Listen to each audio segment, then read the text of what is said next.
Hello, good morning dear students.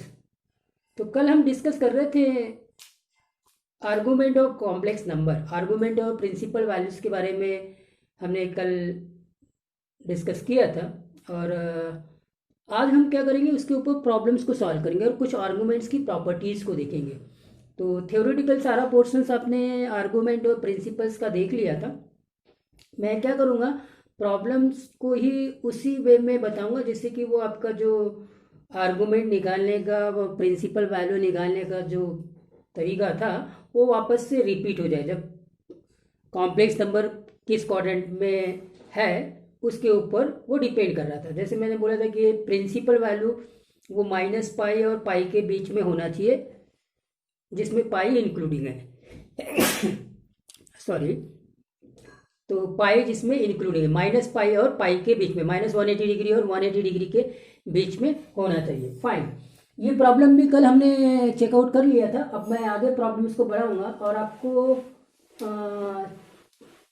All four quadrants में लाई करने वाले प्रॉब्लम्स को पहले मैं डिस्कस करता हूँ, उसके बाद में फिर कुछ दूसरे प्रॉब्लम्स डिस्कस करूंगा। करेक्ट है? तो स्टार्ट करते हैं। चलिए, पहला प्रॉब्लम, आर्गुमेंट भी निकालना है और प्रिंसिपल वैल्यू भी निकालना है। ठीक है,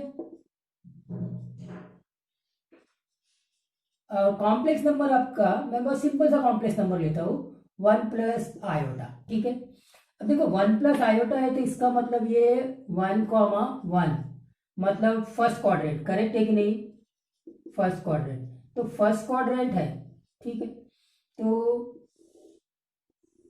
यहाँ कहीं 1, 1 है। करेक्ट है, यहाँ कहीं 1, 1 है। फाइन, ठीक, तो ये डिस्टेंस भी 1 हो गया, ये डिस्टेंस भी 1 हो गया। और ये जो एंगल है इसको हम आर्गुमेंट बोलेंगे इस कॉम्प्लेक्स नंबर z का। ठीक है कि नहीं? तो argument of z A R G से रिप्रेजेंट करेंगे, वो होगा tan inverse of y/x। Correct है, y और x दोनों पॉजिटिव है, तो tan इनवर्स ऑफ 1 आ जाएगा। tan इनवर्स ऑफ 1 काय में होता है? π/4 में। तो इसका मतलब आर्गुमेंट ऑफ z ये हो गया। ठीक है सर, अब प्रिंसिपल वैल्यू किसके बीच में होना चाहिए? -π less than theta less than pi, equal to यहाँ पे रहेगा पाई हो सकता है, मतलब -180 डिग्री और 180 डिग्री के बीच में होना चाहिए। ठीक है, कैसा होता है ना, आर्गुमेंट एक ही कॉम्प्लेक्स नंबर के बहुत सारे हो सकते हैं। आप इसमें इसमें आप क्या करो, अगर 2π ऐड कर देते हो तो ये 9π/4, ये भी इसका आर्गुमेंट है। माइंड इट, करेक्ट है। आप इसमें 4π जोड़ देते, 4π जोड़ देते तो 17π/4, ये भी इसका आर्गुमेंट है। कॉम्प्लेक्स नंबर का argument is a many valued function. Correct है? हाँ जी, ठीक है साहब। तो अब प्रिंसिपल वैल्यू की बात करते हैं। प्रिंसिपल वैल्यू लेकिन -180 डिग्री और 180 डिग्री के बीच में होना चाहिए। और कल मैंने बता दिया कि फर्स्ट क्वाड्रेंट में जो हम ये एंगल देखो, ये जो एंगल निकल रहा है ना, ये तो ट्रायंगल के हिसाब से निकल रहा है, मतलब ये ज्योमेट्रिकल एंगल है, ट्रिग्नोमेट्रिक एंगल नहीं है। तो जब हम इसको निकाल रहे थे तो ये ऑलरेडी एक्यूट एंगल है। करेक्ट है कि नहीं? हाँ, तो ये π/4 आया। और फर्स्ट क्वाड्रेंट में इस हिसाब से जो भी कॉम्प्लेक्स नंबर रहेगा, और जो हम एक्चुअली में जो थीटा निकालते, दो this π/4, 9π/4 and 17π/4 and like that may be the miss all are argument of this complex number, but this is the π/4 which we have drawn by using the concept of geometrical angles in the triangle, right angle triangle, okay, where theta is of course acute angle। तो फिर ये जो argument of z है वो actually में 180 degree से less है, तो इसीलिए ये प्रिंसिपल वैल्यू भी होगा। तो इसके बारे में मैंने कल बता चुका कि फर्स्ट क्वाड्रेंट और सेकंड क्वाड्रेंट में अगर आर्गुमेंट ऑफ z है तो वो ऑटोमेटिकली प्रिंसिपल वैल्यू होता है। खाली आपको चेक करना है थर्ड क्वाड्रेंट में और फोर्थ क्वाड्रेंट में। थर्ड क्वाड्रेंट वाला ही ज़्यादा इंपॉर्टेंट है, जो फॉर्मूला आप जनरली रिमाइंड नहीं कर पाते। फोर्थ क्वाड्रेंट वाले में तो ठीक है साहब, -α ही हो जाता है। ठीक है, फाइन। तो ये फर्स्ट प्रॉब्लम हो गया फर्स्ट क्वाड्रेंट का। ठीक है, अब इसी को मैं चेंज करता हूं सेकेंड क्वाड्रेंट में। ठीक है, तो सेकेंड क्वाड्रेंट में आते हैं। तो सेकेंड क्वाड्रेंट में रहेगा तो क्या हो जाएगा, ये -1 + आयोटा। दूसरा प्रॉब्लम स्टार्ट किया। ठीक है, माइनस आयोटा और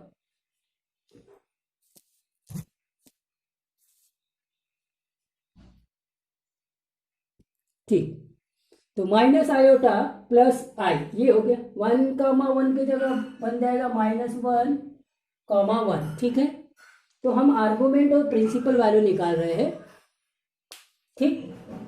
तो अब ये फर्स्ट क्वाड्रेंट की जगह सेकंड में आ गया, सेकंड में आ गया मतलब कुछ इस प्रकार का होगा, यहाँ कहीं -1, 1 ये z होगा, करेक्ट है कि नहीं। तो आपका जो आर्गुमेंट होगा वो ये होगा, ये थीटा। लेकिन आपको जो ट्रायंगल बनेगा वो ऐसे बनेगा, और यहाँ पे जो एंगल होगा वो अल्फा, वो एक्चुअली में हम एक्यूट एंगल निकालेंगे, करेक्ट है कि नहीं। ज्योमेट्रिक एंगल मानते हुए उसमें ट्रिग्नोमेट्री अप्लाई करते हैं। तो खैर लेंथ तो यहाँ पे भी 1, 1 ही होगा, तो अल्फा वापस से tan इनवर्स ऑफ 1/1 ही होगा, ठीक है।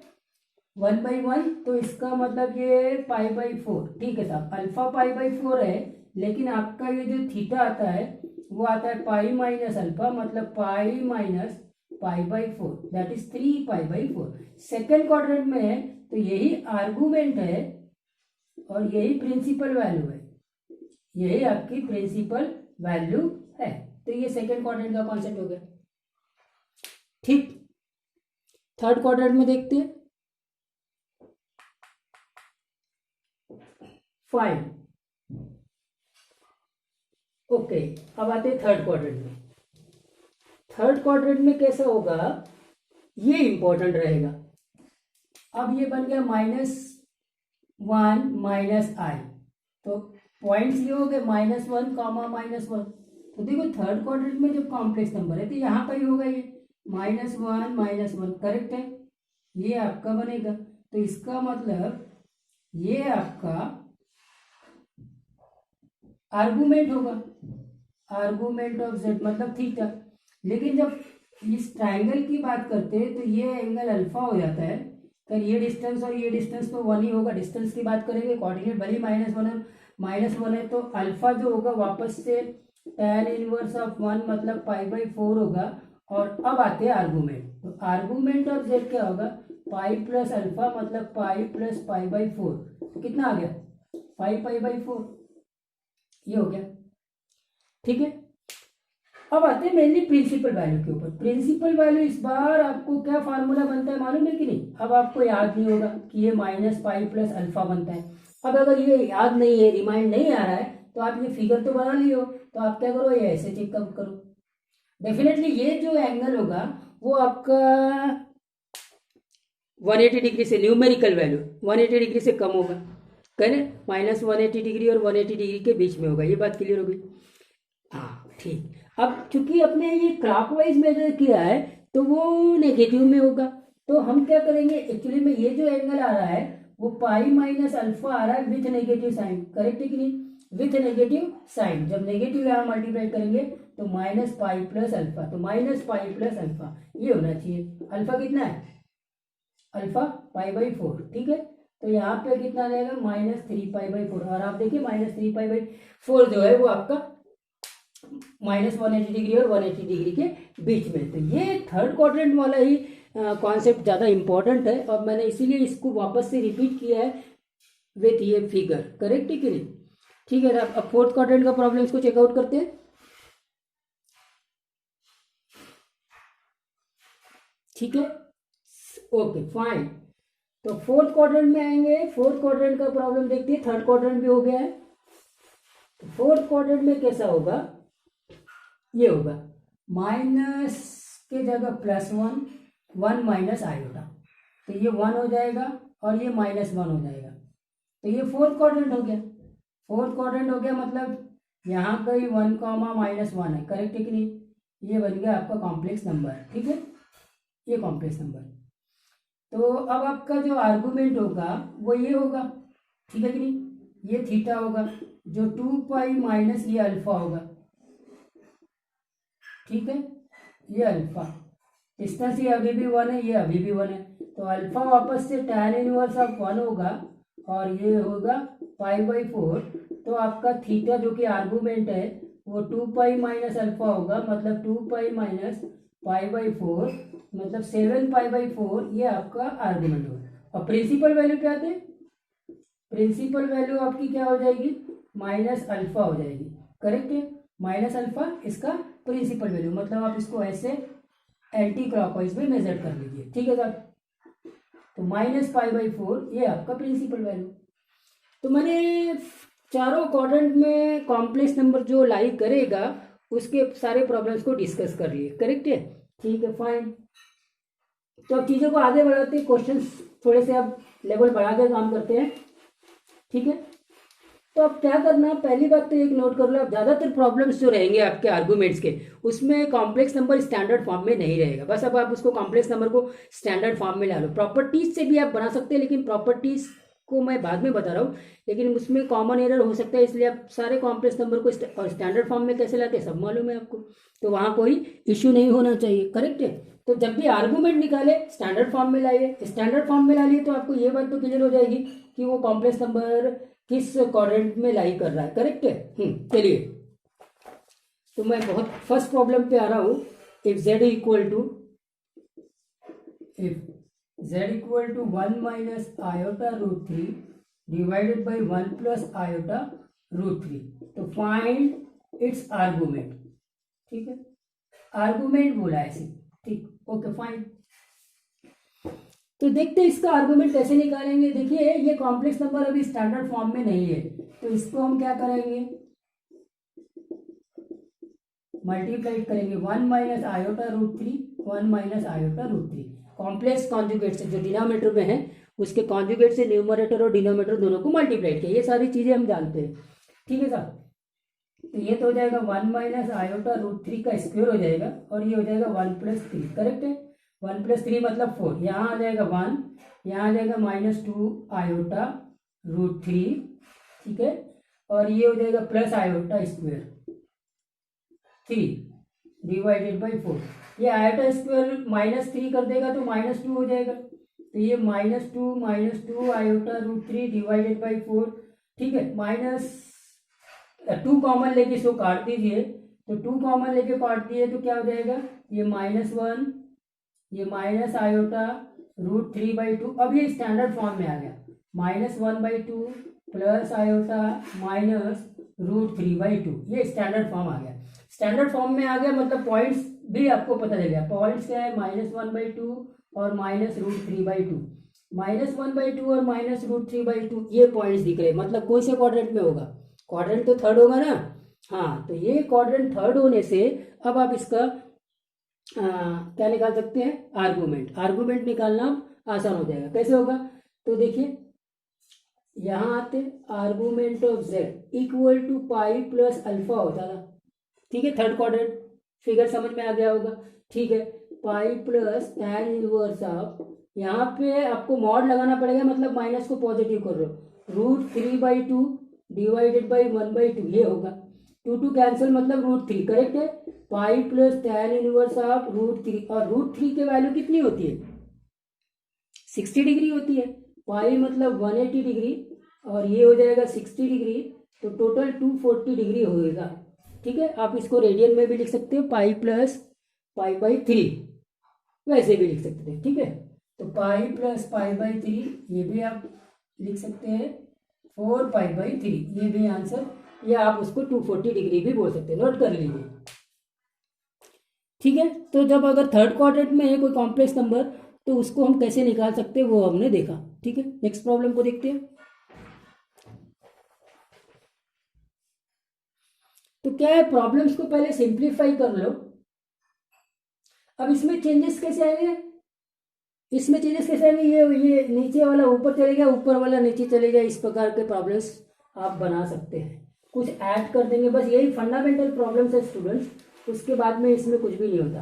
तो जब भी आर्गूमेंट निकालना हो तो आपको फिर, लेकिन ये प्रिंसिपल वैल्यू नहीं है, 240 डिग्री है क्या, 180 डिग्री से ज़्यादा है, थर्ड क्वाड्रेंट में प्रिंसिपल वैल्यू अगर निकालना हो तो वो कैसे निकालते, -पाई प्लस अल्फा, करेक्ट है कि नहीं, तो -पाई प्लस अल्फा करेंगे तो कितना आएगा, -पाई प्लस अल्फा मतलब -180 डिग्री, अल्फा आपने अभी 60 डिग्री निकाला था, कितना निकाला था, 60 डिग्री, तो ये हो जाएगा, तो तो ये -60 डिग्री निकाले मतलब -120, ये इसका प्रिंसिपल वैल्यू होगा इस पर्टिकुलर प्रॉब्लम में जो अभी हमने डिस्कस किया था, प्रिंसिपल वैल्यू। करेक्ट है।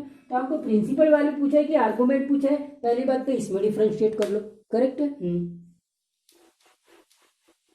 अब आर्गुमेंट में भी आपको टेस्ट करेगा। अब 240 आर्गुमेंट दिया लेकिन ऑप्शन में 240 नहीं दिया है, ठीक है कि नहीं। अब आप इसमें 2 पाई या 4 पाई या 6 पाई, जैसे मैंने बोला कि आर्गुमेंट मेनी वैल्यूड फंक्शन है, तो अब ये 240 भी हो सकता है, फिर इसमें 2 पाई ऐड कर देंगे तो फिर वो जो आएगा वैल्यू वो भी उसका आर्गुमेंट होगा, या 4 पाई ऐड कर देंगे, है ना। जैसे मैंने इसमें 360 ऐड कर दिया, 360 ऐड कर दिया तो ये हो जाएगा 100, 600 हो जाएगा।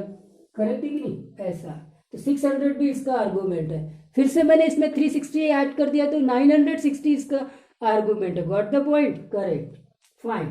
तो अब ये क्वेश्चन को देखते हैं। इस क्वेश्चन में z equal to, next question पे आ गया मैं, 2 + i, ठीक है, डिवाइडेड बाय 4i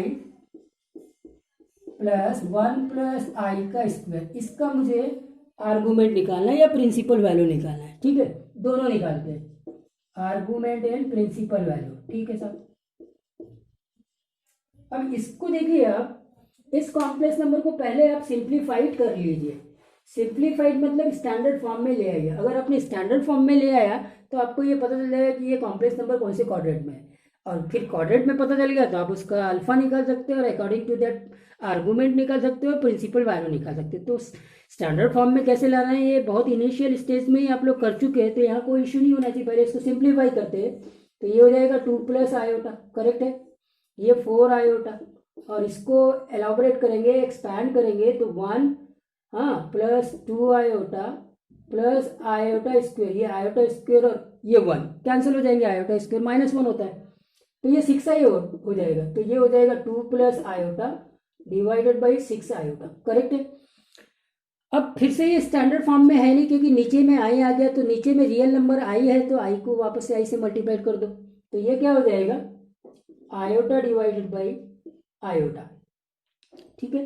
तो ये 6i स्क्वेयर -6 हो जाएगा, करेक्ट है कि नहीं। और अब इसको यहाँ मल्टीप्लाई करेंगे तो ये 2 आयोटा हो जाएगा प्लस आयोटा स्क्वेयर, और ये 6 आयोटा स्क्वेयर मतलब -6, ये फिर से -1 आएगा, 2 iota -1 divided by -6। Got the point, ठीक है, ओके फाइन। अब इसको स्टैंडर्ड फॉर्म में लिख सकते हो, तो ये स्टैंडर्ड फॉर्म में फाइनली कैसे आएगा, ऐसे आएगा, -1/-6 मतलब 1/6, और यहाँ माइनस रहेगा तो प्लस लिख लो आयोटा, 2/-6 मतलब -1/3, ये आ गया स्टैंडर्ड फॉर्म में। मतलब पॉइंट हो गया 1/6, -1/3, मतलब ये कौन से क्वाड्रेंट में आ गया, 4th क्वाड्रेंट में आ गया।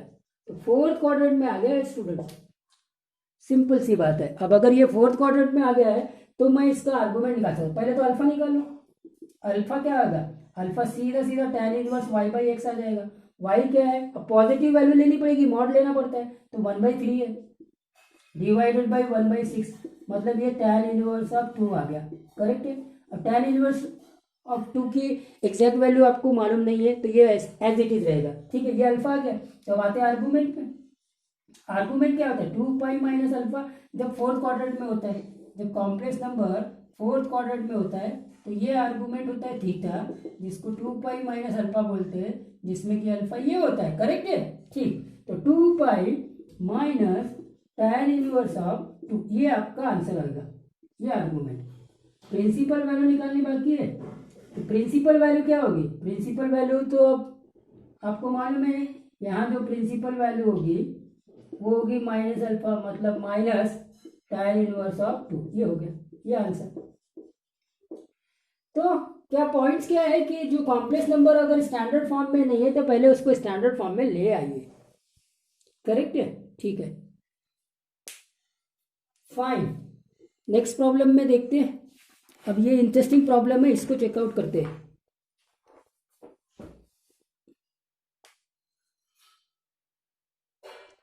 ठीक, इस प्रॉब्लम को देखेंगे, ये बहुत इंटरेस्टिंग है, एडवांस में आया हुआ क्वेश्चन है। For any integer n, for any integer n, for any integer n the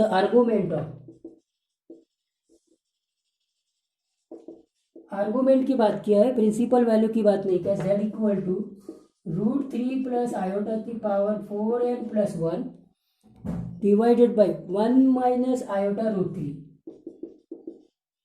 key power 4n, ये है, ठीक है। इस ऑप्शन भी दे देता हूँ मैं, इसके ऑप्शन दिए हुए, क्या क्या ऑप्शन दिए हुए उसको चेकआउट कर लेते हैं। π/6, π/3, π/2, π/6, π/3, π/2 और d2 π/3, ठीक है साहब। अब देखिए ये कॉम्प्लेक्स नंबर स्टैंडर्ड फॉर्म में नहीं है, तो इसको आप कैसे लिखेंगे? ये पावर 4n प्लस 1 है और ये 4n है, तो √3 प्लस आयोटा, इसकी पावर 4n अलग कर दो और √3 प्लस आयोटा, ये हो गया 4n प्लस 1, करेक्ट। और यहाँ जाइए 1 माइनस आयोटा √3 की पावर 4n, इसको सिंप्लीफाई जब आप करते हैं तो √3 प्लस आयोटा 1 माइनस आयोटा √3, ये पूरे को एक पावर 4n में दे दीजिए और √3 plus iota, got the point. अब इसको सिंप्लीफाई करेंगे, मतलब इसके कॉन्जुगेट से मल्टीप्लाई करेंगे, तो ये क्या हो जाएगा? √3 plus iota into 1 plus iota √3, और ये क्या हो जाएगा? 1 प्लस 3, 1 प्लस 3 कितना होता है? 4 होता है, और इसकी पावर कितनी? 4n, ठीक है। और ये हो गया √3 plus iota, got the point, ये हो गया। तो साहब इसको मल्टीप्लाई करते हैं, तो ये मल्टीप्लाई किया तो √3 हो जाएगा प्लस आयोटा 3, मतलब 3 आयोटा हो जाएगा, फिर प्लस आयोटा हो जाएगा, आई स्क्वायर माइनस हो जाएगा, माइनस √3, ये कैंसिल हो गया, डिवाइडेड बाई 4, इसकी power 4n, √3 plus iota, correct है, 3i 4i हो जाएगा, डिवाइडेड बाई 4, इसकी पावर 4n, √3 प्लस आयोटा, आई 4 कट गया तो आई की पावर 4n हो गया, आई की पावर 4n तो हमेशा 1 होता है, तो इसका मतलब ये सिंपली √3 प्लस 1 आ गया, मतलब √3 प्लस आयोटा, मतलब ये जो आपका √3, 1 सिंपली फर्स्ट क्वाड्रेंट है। फर्स्ट क्वाड्रेंट में ये कॉम्प्लेक्स नंबर लाई कर रहा है, किस क्वाड्रेंट में लाई कर रहा है? फर्स्ट क्वाड्रेंट में। देखिए कितना आसान हो गया, और इसीलिए ये प्रॉब्लम्स बहुत आसानी से आप सॉल्व कर सकते थे, है ना। सिंप्लीफाई कर लिया तो ये बहुत इजीली सॉल्व हो गया, करेक्ट है। ओके, तो अब डियर स्टूडेंट्स आपको सीधा आर्गूमेंट निकालना है, तो आर्गूमेंट ऑफ z हो जाएगा सीधा tan inverse of √3। tan inverse of √3 कितना होता है? मतलब 60 डिग्री, 60 डिग्री मतलब π/3, करेक्ट है। हाँ नहीं, 1/√3 आएगा इस बार, 1/√3, 1 है ना, हाँ 1/√3 मतलब π/6 आ जाएगा, तो फाइनल आंसर आपका π/6। आई होप दैट ये प्रॉब्लम क्लियर होगा। अब वीडियो को पॉज करके आप अच्छे से देख सकते हैं, मैंने पहले बोला है इसको सिंप्लीफिकेशन कैसे किया है, तो 4n और ये पावर 1 अलग निकाल लिया, ये 4n, जब आप इसको सिंप्लीफाई करते तो ये 1 में कन्वर्ट हो जाता है, सिंपली √3 प्लस आयोटा आ जाता है, करेक्ट है, ठीक है। स्टूडेंट्स अभी तक के आपने इसके प्रॉब्लम्स देख लिए कि आर्गूमेंट निकालना है या प्रिंसिपल वैल्यू निकालना है, तो हमको उस कॉम्प्लेक्स नंबर को स्टैंडर्ड फॉर्म में लाना पड़ता है। एक बार स्टैंडर्ड फॉर्म में कॉम्प्लेक्स नंबर आ गया तो ये पता चल जाएगा कि वो किस क्वाड्रेंट में है, तो फिर अकॉर्डिंग टू दैट हम उसका आर्गूमेंट और प्रिंसिपल वैल्यू निकाल सकते हैं, ठीक है सर। यहाँ तक कोई इशू नहीं। अब मैं क्या करता हूँ, प्रॉपर्टीज को डिस्कस करता हूँ आर्गूमेंट के, तो आर्गूमेंट की प्रॉपर्टीज को सॉल्व यूज करते हुए भी आप कॉम्प्लेक्स नंबर के जो कॉम्प्लिकेटेड प्रॉब्लम्स है उनको आसानी से बना सकते हो, है ना। प्रूफ नहीं दूंगा, ठीक है, प्रूफ भी है उसका, जब हम पोलर फॉर्म में आते हैं या आइलर फॉर्म में आते हैं तो उनको प्रूफ कर सकते हैं, लेकिन वो इंपॉर्टेंट नहीं है। तो प्रॉपर्टीज में आते हैं, तो देखो पहला प्रॉपर्टीज आपको ये मतलब प्रॉपर्टीज ही अपने आप में प्रॉब्लम हो जाते हैं। आप अगर आप कॉन्जुगेट ऑफ कॉम्प्लेक्स नंबर और कॉम्प्लेक्स नंबर दोनों को देखेंगे, तो ये अगर z है, ये z बार है, तो ये क्लॉकवाइज एंटी क्लॉकवाइज मेजर किया, ये थीटा, और ये आपने क्लॉकवाइज मेजर किया है, इसलिए ये माइनस थीटा। लेकिन जो थीटा है या ये जो एंगल है कॉम्प्लेक्स नंबर का या फिर कॉन्जुगेट ऑफ कॉम्प्लेक्स नंबर का, न्यूमेरिकली उनकी वैल्यू सेम है, बस ये है कि वो पॉजिटिव है, ये नेगेटिव है, ठीक है। तो इसीलिए आर्गूमेंट ऑफ z, करेक्ट है, ये आ गया थीटा, और आर्गूमेंट ऑफ z कॉन्जुगेट ये माइनस थीटा। कुछ बात समझ में, मतलब अगर आपको 1 प्लस आयोटा का आर्गूमेंट मालूम है तो आप उसका जो आर्गूमेंट होगा वो निकाल सकते हैं, करेक्ट है कि नहीं। माइनस थीटा भी आप बोल सकते हैं, उसको प्रिंसिपल वैल्यू भी बोल सकते हैं, ठीक है। अच्छा, तो यहां से आपने क्या कर दिया, argument of z plus argument of Z conjugate, ये एक रिलेशन निकाल लिया स्ट्रेट फॉरवर्ड, ये हो गया आंसर। ठीक है, तो argument of Z plus argument of Z conjugate दोनों कैसे होंगे, दोनों को प्लस करेंगे तो वैल्यू 0 हो जाएगी। नंबर 1 प्रॉपर्टी नोट कर लिया। ठीक है, सेकंड में आते हैं। फाइन, तो दूसरे इसमें आ रहा हूं मैं, argument of z1 into z2 equal to argument of z1 plus argument of z2, ये हो गया। अब देखो मल्टीप्लिकेशन में अगर कॉम्प्लेक्स नंबर है तो फिर उनका आर्गूमेंट निकालना है, तो उनका अलग अलग आर्गूमेंट निकाल के उसको प्लस कर देंगे, ये सेकंड प्रॉपर्टी। इसको प्रूव करने के लिए आपको मैं एक जनरल सा कॉन्सेप्ट देता हूँ।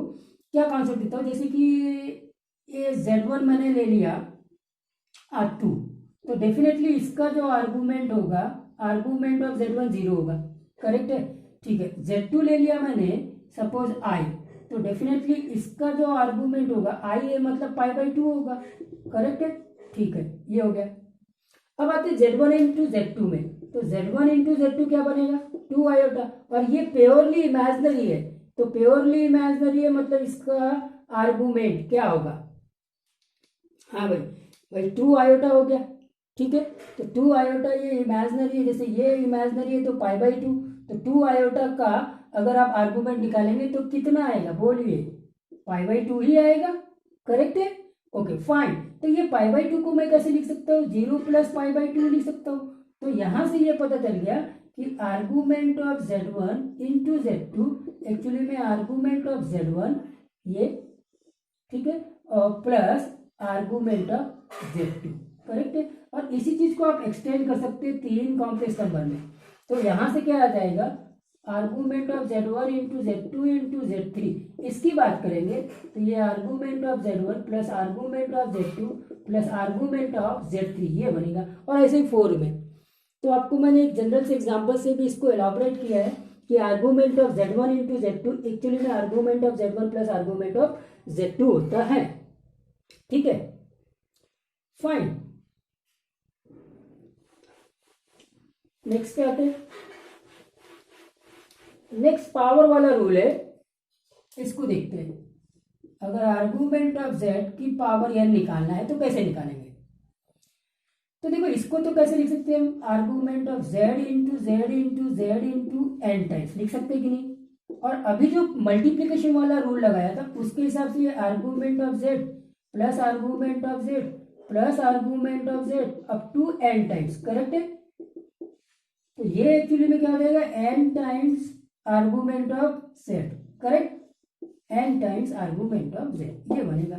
तो आर्गूमेंट ऑफ z की पावर n निकालना हो तो ये आप ऐसे निकाल सकते हो। इसके ऊपर प्रॉब्लम डिस्कस कर लेता हूं मैं और आसानी से। अभी आपने सबने देखा था कि z equal to 1 plus iota, इसका आर्गूमेंट π/4 आता है कि नहीं, फर्स्ट क्वाड्रेंट में लाई कर रहा है, 1/1 tan इनवर्स 1 की बात करेंगे, tan इनवर्स 1 π/4 होता है, कोई इशू नहीं, सब रिमाइंड हो जाना चाहिए।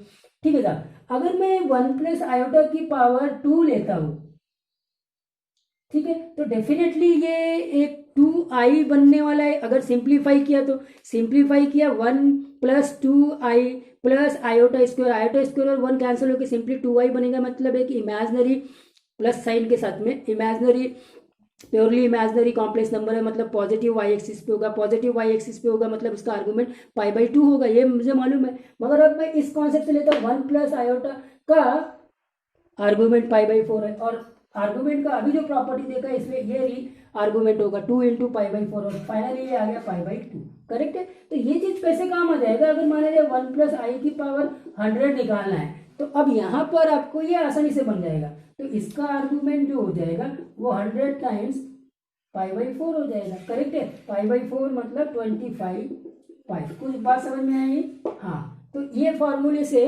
आप ऐसे कोई पावर वाले रहेंगे जिसमें बहुत लार्ज पावर है तो वो आप आर्गूमेंट निकाल सकते हैं। ठीक, फाइन, नेक्स्ट पे आते हैं।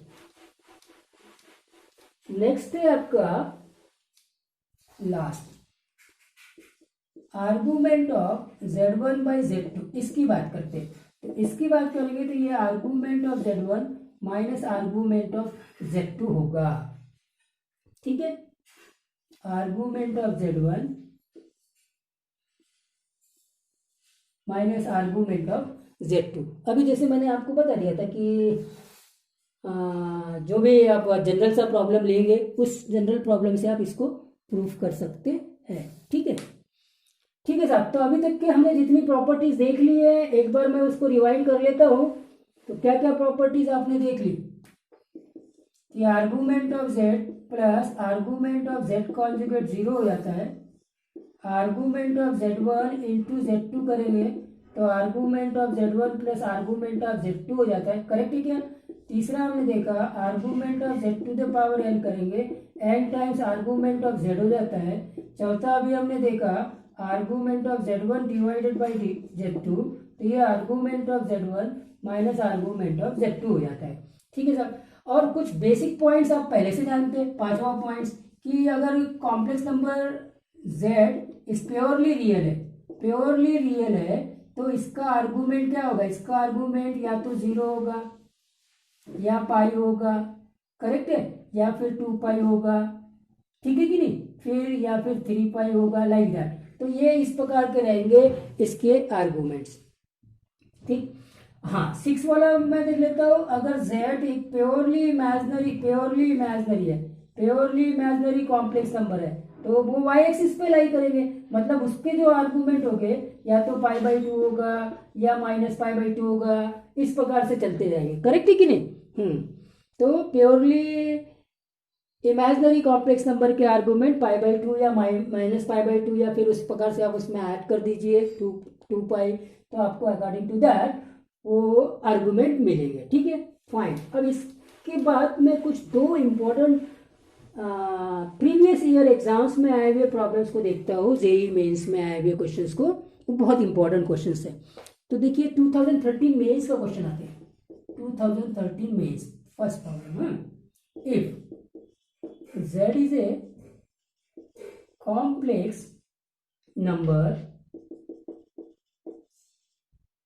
of unit modulus, यूनिमॉडुलर है बेटा, यूनिट मॉडुलस को अंडरलाइन कर लो, मतलब यूनिमॉडुलर कॉम्प्लेक्स नंबर की बात कर रही है, एंड आर्गूमेंट, इसका आर्गूमेंट Q है, ठीक है। Then argument of 1 plus Z conjugate equal to क्या होगा। ऑप्शन देखो P/2, एकदम साइकोलॉजिकल क्वेश्चन है। Q P माइनस Q, सर यहाँ क्वाड्रेंट की कैसे बात करेंगे, आर्गूमेंट निकालना है। अब यहाँ पे साइकोलॉजिकल क्वेश्चंस कैसे, इसी हिसाब से क्वेश्चन पूछते, ट्विस्ट वाले क्वेश्चन पूछते, थोड़ा स्मार्ट थिंकिंग चाहिए आपको, नॉलेज भी चाहिए। तो देखो पूछ रहा है आर्गूमेंट, लेकिन ये एक्चुअली में यूनिमॉडुलर कॉम्प्लेक्स नंबर का प्रॉब्लम है। जैसा मैंने शुरू में बोला था आपको, यूनिमॉडुलर कॉम्प्लेक्स नंबर के ऊपर ही क्वेश्चंस आते हैं। दिया हुआ है यहाँ पे कि वो Z2 है वो यूनिमॉडुलर कॉम्प्लेक्स नंबर है, और मुझे जो आर्गूमेंट निकालना है वो इस कॉम्प्लेक्स नंबर का निकालना है जिसमें Z इन्वॉल्व हुआ है, और Z अपने आप में यूनिमॉडुलर कॉम्प्लेक्स नंबर है।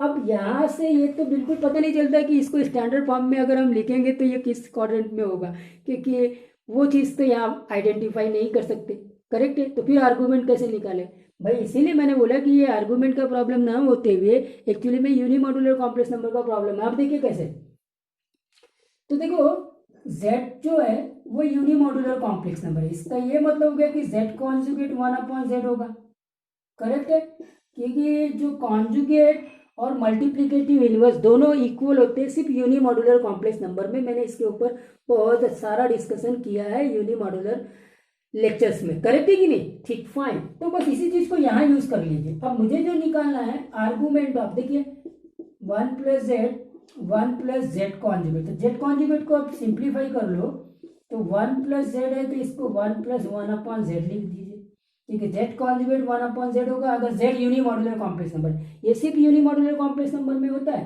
तो अब आप इसको सिंप्लीफाई करते हैं तो आर्गूमेंट ऑफ ये हो जाएगा Z into 1 plus Z divided by 1 plus Z, correct, ये कैंसिल हो गया, तो ये सिंपली आर्गूमेंट ऑफ Z आ गया। तो ये जो argument of 1 plus Z upon 1 plus Z conjugate है वो एक्चुअली में आर्गूमेंट ऑफ Z है, और आर्गूमेंट ऑफ Z दिया हुआ है कि Z एक कॉम्प्लेक्स नंबर है जो यूनिमॉडुलर भी है और जिसका आर्गूमेंट Q है। तो इसका मतलब ये क्यू आंसर आ गया, यानी ऑप्शन बी। तो देखिए आर्गूमेंट निकालना तो बच्चा कंफ्यूज हो जाएगा, सर ये किस क्वाड्रेंट में आना है, first quadrant, second quadrant, third quadrant या फोर्थ क्वाड्रेंट में, तो ये तो निकालना बिल्कुल नामुमकिन है इस पर्टिकुलर क्वेश्चन में। फिर आर्गूमेंट हम कैसे निकालें? तो ये आर्गूमेंट का प्रॉब्लम सिंपली नहीं है, ये एक्चुअली में यूनिमॉड्यूलर कॉन्सेप्ट से बन जाता है। करेक्ट है, प्लीज नोट इट। फिर मैं सेकंड क्वेश्चन या लास्ट क्वेश्चन बना देता हूँ इसका, इसको चेकआउट करते हैं।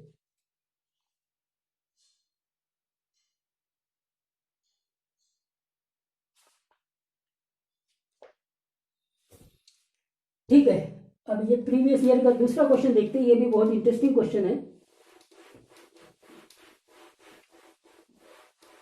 नोट करिए आप इसको। Let z be a to B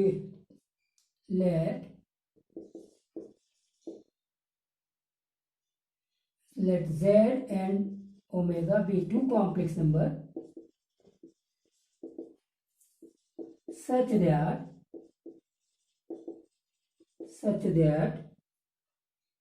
z conjugate plus I omega conjugate equal to 0 and argument of z omega equal to pi, then argument of z equal to क्या होगा? ठीक है, ऑप्शन दे देता हूं मैं, 3π/4, π/2, π/4, 5π/4। ठीक है, इसको लास्ट प्रॉब्लम कर लेते हैं और इसमें हमारा आर्गूमेंट ऑफ प्रिंसिपल वैल्यू खत्म हो जाएगा। ठीक है, तो स्टूडेंट्स अब देखिए इसमें Zn W बोल सकते हैं, ओमेगा होता है ये। Zn ओमेगा भी टू कॉम्प्लेक्स नंबर है such that Z conjugate plus I omega conjugate 0 है and argument of Z omega दिया हुआ है पाई। मुझे आर्गूमेंट ऑफ Z निकालना है। तो अब क्या, बहुत सारा कॉन्सेप्ट यहाँ यूज होगा, कॉन्जुगेट का कॉन्सेप्ट यूज होगा। ठीक है, आर्गूमेंट्स की प्रॉपर्टीज को हम यूज करेंगे। ठीक है, ठीक, फाइन। तो क्या निकालना है आपको, दिया हुआ है क्या, आर्गूमेंट, देखना आर्गूमेंट ऑफ Z ओमेगा, ये पाई दिया हुआ है, मुझे निकालना है आर्गूमेंट ऑफ Z। तो ये तो दो कॉम्प्लेक्स नंबर का मल्टीप्लीकेशन है, तो अभी अभी मैंने बताया था ये argument of Z plus argument of omega that is equal to pi होगा। मुझे निकालना है आर्गूमेंट ऑफ Z, तो ये हो जाएगा pi minus argument of omega. Correct है, ठीक है, ये चीज। तो फाइनली मुझे आंसर जो निकालना है उसमें आर्गूमेंट ऑफ अगर ओमेगा मुझे निकल गया तो मैं आर्गूमेंट ऑफ Z निकाल लूंगा। तो अब मैं इंटरेस्टेड हूँ आर्गूमेंट ऑफ ओमेगा निकालने में। करेक्ट है, क्या दिया हुआ था, argument of Z omega equal to pi. Find क्या करना है, आर्गूमेंट ऑफ Z। तो इसमें आर्गूमेंट की प्रॉपर्टी लगाया। ठीक, तो argument of Z pi minus argument of omega. Overall मुझे अब आर्गूमेंट ऑफ ओमेगा निकालना है। करेक्ट है, ओमेगा आपके वर्ड्स फर्स्ट टाइम आ रहा होगा क्योंकि आगे हम पढ़ेंगे अभी, तो आप इसको W भी बोल सकते हैं एट द मोमेंट। फाइन, ठीक है साहब। अब इसको निकालना है तो इस कंडीशन को यूज करेंगे। इस कंडीशन को कैसे यूज करेंगे वो देखो, ये हो जाएगा Z conjugate plus I omega that is equal to 0। मुझे ओमेगा कॉन्जुगेट की जरूरत नहीं है, मुझे ओमेगा निकालना है। करेक्ट है कि नहीं, दूसरा इंपॉर्टेंट पॉइंट, क्योंकि मुझे फाइनली आर्गूमेंट ऑफ Z निकालने के लिए आर्गूमेंट ऑफ ओमेगा या ये जो W जैसे दिख रहा है आपको वो निकालना है। तो यहाँ तो ओमेगा का कॉन्जुगेट है, यहाँ ओमेगा का कॉन्जुगेट है, निकालना मुझे ओमेगा है। तो ओमेगा कॉन्जुगेट से ओमेगा कैसे निकलेगा, जब मैं वापस से इसका एक बार कॉन्जुगेट ले लूंगा, तो कॉन्जुगेट की प्रॉपर्टी। तो अब कॉन्जुगेट करता हूँ। ठीक है, कॉन्जुगेट किया मतलब Z omega plus I omega conjugate का conjugate that is equal to 0 conjugate. Correct है, तो 0 कॉन्जुगेट तो आपका क्या आ जाएगा, 0 ही आएगा क्योंकि रियल नंबर है। ठीक है, और इसमें अब कॉन्जुगेट की प्रॉपर्टी लगाएंगे तो ये Z हो जाएगा कॉन्जुगेट। करेक्ट है, ठीक है साहब, प्लस और ये प्लस आयोटा का कॉन्जुगेट करेंगे तो अब माइनस I होगा, और इसका कॉन्जुगेट करेंगे तो ये ओमेगा हो जाएगा। करेक्ट है, सारे कॉन्जुगेट की प्रॉपर्टीज मैंने लगा दी। हो गई बात क्लियर? ठीक, तो यहां से मुझे आप Z इक्वल टू, यहां से मैं यहां लिखता हूं, तो Z equal to I omega होगा। तो ओमेगा मुझे मिल गया Z बाई I, करेक्ट है, ये मिल गया ओमेगा जेड बाई आई। तो मुझे ओमेगा निकालना था, ओमेगा इस प्रकार से आ गया, इसीलिए मैं यहाँ यूज कर रहा हूँ। तो argument of z equal to pi minus argument of z by i, correct है। अब argument of z by i में मैं आर्गूमेंट की प्रॉपर्टी लगाता, तो पाई माइनस ये माइनस आर्गूमेंट ऑफ जेड, और यहाँ फिर से minus argument of i, correct है। तो ये तो हो जाएगा pi minus argument of z, इधर लेफ्ट हैंड साइड में आर्गूमेंट ऑफ जेड है, और ये माइनस माइनस प्लस हो जाएगा argument of I. Argument of I आप जानते हो वो पाई बाई 2 होगा, तो एक्चुअली में ये माइनस इधर ले लो तो 2 आर्गूमेंट ऑफ जेड हो जाएगा, और ये पाई ये प्लस है, तो ये कितना हो जाएगा, आर्गूमेंट ऑफ आई तो पाई बाई 2 होता है, तो ये हो जाएगा 3 पाई बाई 2, करेक्ट है। ये 2 इधर आ गया, तो argument of Z 3 pi by 4 होगा, 3 पाई बाई 4 होगा, मतलब ऑप्शन नंबर ए होगा। देखिए किस वे में हमने इसको स्टार्ट किया है, क्वेश्चन को समझने की कोशिश करिए। आपको ये दिया हुआ argument of Z omega equal to pi, मुझे निकालना है आर्गूमेंट ऑफ जेड, इसमें आर्गूमेंट की प्रॉपर्टी लगाया, argument of Z plus argument of omega that is equal to pi. तो आर्गूमेंट ऑफ जेड निकालना है तो pi minus argument of omega, तो अब यहाँ पे मुझे अब मेनली ओमेगा निकालना है। ये दूसरी कंडीशन को भी यूज करता हूँ, जेड कॉन्जुगेट प्लस आई ओमेगा कॉन्जुगेट, मुझे ओमेगा निकालना है, तो यहाँ तो ओमेगा कॉन्जुगेट दिया हुआ है, तो ओमेगा कॉन्जुगेट से ओमेगा कब निकलता है, जब हम इसका कॉन्जुगेट करते हैं। तो वापस से इसका कॉन्जुगेट कर लीजिए दोनों साइड में, तो ये रियल नंबर, इसका कॉन्जुगेट कोई इशू नहीं है। कॉन्जुगेट की प्रॉपर्टी लगाएंगे तो इसमें भी कॉन्जुगेट जाएगा और इसमें भी कॉन्जुगेट जाएगा, इसमें जब कॉन्जुगेट जाएगा तो ये जेड आ जाएगा, इसमें वापस से कॉन्जुगेट दोनों में चले जाएगा, तो आई का कॉन्जुगेट माइनस आई और इसका कॉन्जुगेट करेंगे तो वापस ओमेगा, तो यहाँ से ओमेगा आ गया जेड बाई आई, तो रिप्लेस कर दो, बाकी सब ठीक है, कोई इशू नहीं है। I hope that problem clear हुआ होगा, ठीक है, फाइन। तो डियर स्टूडेंट्स, ये था हमारा problems on argument of z and principal value of z, और इसमें हमने कुछ प्रॉपर्टीज को भी डिस्कस किया है, जिसके सहायता से ये जो जेई लेवल के प्रॉब्लम्स होते हैं ना, उनको हम सॉल्व कर सकते हैं। तो मैंने ये 2 लास्ट के जो क्वेश्चंस लिए बहुत इंपॉर्टेंट है, आप इनको अच्छे से क्लियर करिए। इसको तो मैंने 2 बार समझा दिया आपको, पहले वाला प्रॉब्लम कंपेरेटिवली ईजी था, तो इस प्रकार के ये प्रॉब्लम्स आते हैं, और वो जो स्टार्टिंग वाले प्रॉब्लम्स किए थे वो बहुत आसान है, वो सिंपली आपके board level, MSCT level, NDA level, ऐसे लेवल पे वो प्रॉब्लम आ सकते हैं। मगर ये इस प्रकार का जिसमें सारा चीज़ इन्वॉल्व हो रहा है, कॉन्जुगेट की प्रॉपर्टीज, आर्गूमेंट की प्रॉपर्टीज, मॉडुलस की प्रॉपर्टीज, सारा इंपॉर्टेंट एस्पेक्ट यहाँ यूज हो रहा है। इस प्रकार के प्रॉब्लम्स यही मेंस लेवल पे आते हैं, करेक्ट है। बाय।